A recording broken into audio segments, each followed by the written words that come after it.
Hi again then guys, and welcome to another Forza Horizon 3 speed build, and this time we've got a tune set up for a car which has been requested a couple of times.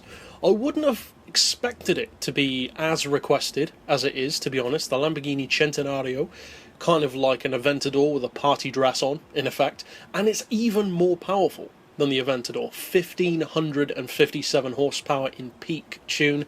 Now, speaking of that peak tune, as you can see, this is in the X class, and this tune is for the X class. However, I've done two tunes for this car in both X and S2, because obviously there aren't that many X class races, especially not online, so for those who want to use it more in actual racing events, I do have both my S2 and X class tune on my storefront. So if you want to pick that up, just check out the titles in the link below to search for, to find it quickly and easily. Now if you want to do it yourself, of course this is going to be a tutorial for the X class version. Now this is the quicker of the two, but the S2 version is also seriously rapid. Now, I would recommend keeping all-wheel drive. That pretty much goes without saying with my tunes. I'd also recommend having the twin-turbo. Again, pretty obvious. For the visuals, of course, it's down to you, but I wouldn't recommend the front or rear wing on this one because it just doesn't improve the straight-line performance. Of course, it does help handling, but that's just not the purpose of the tune, or not the primary purpose, at least.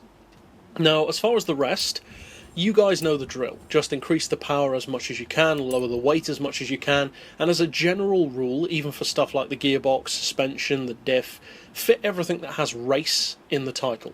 Now this particular tune, as you can see, is pretty rapid. I'm not necessarily going to say it's the quickest in the world, of course, but 2.5 seconds to 60, 3.8 to 100.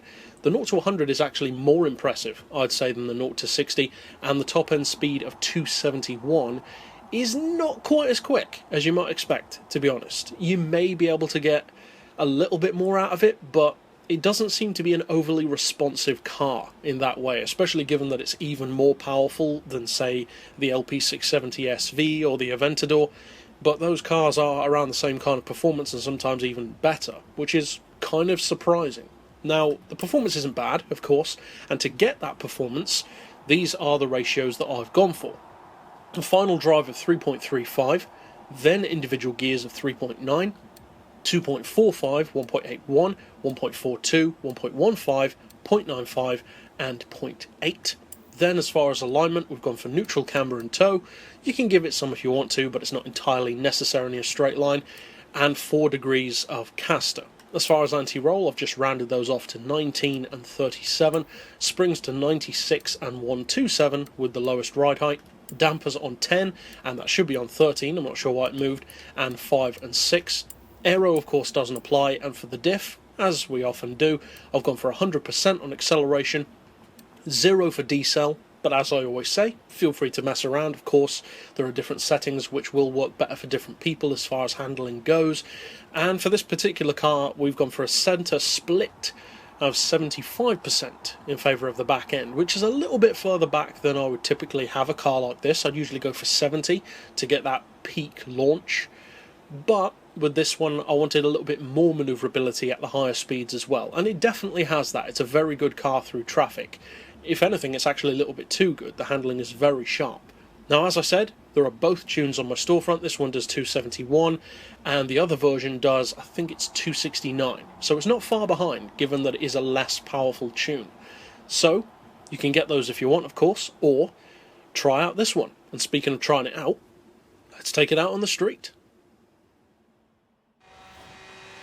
Now, as I mentioned, the top end speed in particular on this car isn't necessarily quite as fast as you might expect or hope.